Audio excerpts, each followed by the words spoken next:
तालिबानी गोपन वीडियो प्रधानमंत्री मोदी भावुकी।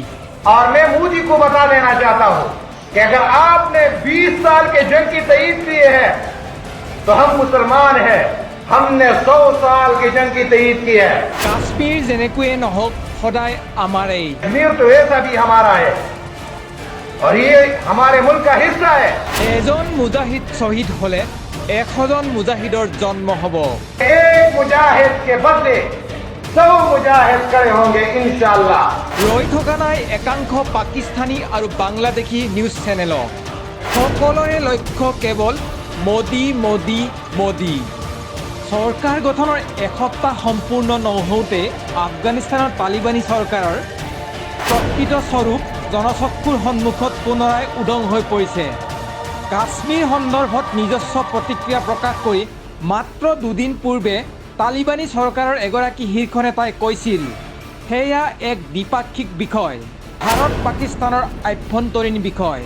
কিন্তু বাহিৰত যিমানে সৎ নিৰপেক্ষ আৰু ন্যায়পৰায়ণ নেদেখুৱাওক, তালিবানী চৰকাৰৰ প্ৰকৃত স্বৰূপ উদঙিবলৈ এসপ্তাহ সময়ৰো প্ৰয়োজন নহ'ল। কাশ্মীৰ ভাৰত আৰু পাকিস্তানৰ এক আভ্যন্তৰীণ বিষয় বুলি তালিবানী চৰকাৰৰ চৰকাৰী মুখপাত্ৰই প্ৰকাশ কৰাৰ সময়তে আফগানিস্তানৰ সহস্ৰ তালিবানী সন্ত্ৰাসবাদীৰ খাটিয়ে খাটিয়ে এতিয়া কেৱল কাশ্মীৰৰেই আলোচনা। গোপন ভিডিঅ'ত বন্দী হৈছে স্বয়ম্ভূ তালিবানী নেতাই নিজৰ গোপন ঘাটিত কাশ্মীৰ যেনেকৈয়ে নহওক সদায় আমাৰেই বুলি কৰা সদম্ভ ঘোষণা। অকল ইমানেই নহয়, গোপন ভিডিঅ'টোত বন্দী হৈছে ভাৰতৰ প্ৰধানমন্ত্ৰী নৰেন্দ্ৰ মনোহৰ মোদীৰ প্ৰতি তালিবানী নেতাসকলৰ অন্তৰত গোপনে পুহি ৰখা ভয়ংকৰ জিহাংসাও।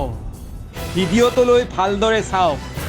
তালিবানী নেতাই স্পষ্টকৈ মোদীৰ নাম উচ্চাৰণ কৰি কৈছে, মোদীয়ে 20 বছৰ যুঁজিলে মুছলমানে 100 বছৰ যুদ্ধ কৰিবলৈ সাজু আছে।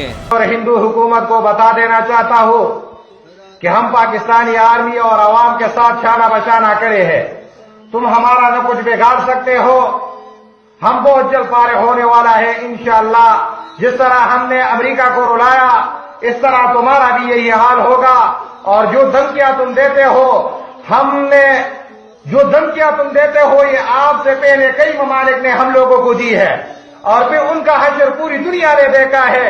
और हमारे ताकत का अमेरिका से पूछ सकते हो कि हमने उसको आने पर मजबूर कर दिया है। तो ऐसा न हो कि कल को धमकी देते रहे हो और हमारे झंडे दिल्ली और मुंबई में लगी हुई हो। कश्मीर तो ऐसा भी हमारा है और ये हमारे मुल्क का हिस्सा है। कश्मीर तो छोटा सा टुकड़ा है, हमने अफगानिस्तान को फतह किया। और मैं मोदी को बता देना चाहता हूं कि अगर आपने 20 साल के जंग की तईद की है तो हम मुसलमान हैं, हमने 100 साल की जंग की तईद की है। और अभी तक तो हम अमेरिका के साथ जो जंग था ना वो तो हमारा तरबियत था उसके साथ। अगर आप एक मुजाहिद को शहीद करोगे तो हमारे माओ ने ऐसे बच्चे जन्म दिए हैं कि एक मुजाहिद के बदले 100 मुजाहिद खड़े होंगे इंशाअल्लाह। और आपके 500 पूजी मुर्तद गाय के पुजारी और हमारा एक मुजाहिद बराबर है इंशाअल्लाह। তালিবানী সন্ত্ৰাসবাদীৰ সুৰত সুৰ মিলাবলৈ একাংশ পাকিস্তানী আৰু বাংলাদেশী নিউজ চেনেলেও মুঠেও পিছ পৰি ৰোৱা নাই। পাকিস্তানী নিউজ চেনেল এটাৰ তীব্ৰ হিন্দু বিদ্বেষী টকছৰ সম্প্ৰচাৰ ভালদৰে চাওক। दानिश, आप अगर सच्ची बात हमसे पूछते हैं कि मैं अल्लाह से दुआ कर रहा हूं कि अमेरिकन वहां से निकलें और इंडियंस को वहां छोड़कर जाएं। बहुत अरसा हो गया है कि अफगानिस्तान में हमने हिंदुओं का कत्लेआम नहीं किया।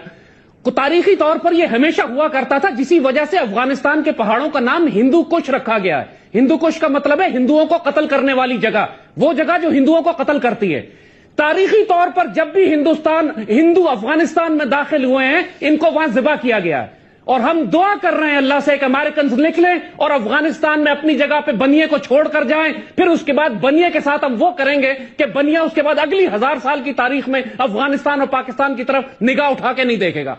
পাকিস্তানতকৈ আৰু এসপ্তৰা বাংলাদেশৰ একাংশ নিউজ চেনেল আমাৰ প্ৰাণেৰ বাংলা নিউজ চেনেলটোৰ তীব্ৰ ভাৰত বিদ্বেষী, তীব্ৰ হিন্দু বিদ্বেষী আৰু তীব্ৰ প্ৰধানমন্ত্ৰী নৰেন্দ্ৰ মোদী বিদ্বেষী অনুষ্ঠানৰ সম্প্ৰচাৰ ভালদৰে চাওক। বিশ্বের অঘোষিত সুপার পাওয়ার আফগানিস্তানের তালেবান আল কায়দা। আল্লাহ আপনি আমাদের এই সুসংবাদকে দীর্ঘ থেকে দীর্ঘায়ু করেন। আল্লাহ ইসলামের এই বিজয়কে কিয়ামত পর্যন্ত স্থায়ী করেন। এবার বুঝবি মোদি কয় দিনে কয় ঘন্টায় মাস হয় ইনশাআল্লাহ। এনেদৰে আফগানিস্তান, পাকিস্তান আৰু বাংলাদেশৰ তালিবানী নেতা, সদস্য, মৌলবাদী সংগঠন আৰু একাংশ নিউজ চেনেলৰ প্ৰধান টাৰ্গেট এতিয়া ভাৰতৰ সন্মানীয় প্ৰধানমন্ত্ৰী নৰেন্দ্ৰ মনোহৰ মোদী। পলিটিকেল ডেস্ক, সংবাদ লাইভ। এই মানুহজনে যে মানুহৰ আগত লাজ দি মাৰিব, ইফালে ঘৰত চাউল, দাইল, শাক পাচলি, ফল মূল একোৱেই নাই। কি উপায় উলিয়াওঁ এতিয়া? উপায় আছে বৌ। আজিৰ যুগত সকলো সম্ভৱ। নেক্সট দোকান নামৰ এপটো এনে এক সুব্যৱস্থা যাৰ জৰিয়তে আপোনাৰ দৈনন্দিন জীৱনৰ সকলো প্ৰয়োজনীয় সামগ্ৰী আপুনি বিচৰা মতে অৰ্ডাৰ কৰি কম সময়তে পাব পাৰে। মাথো তাৰ বাবে আপোনাৰ মোবাইল ফোনৰ প্লে ষ্টৰলৈ গৈ ডাউনলোড কৰক নেক্সট দোকান এপটো।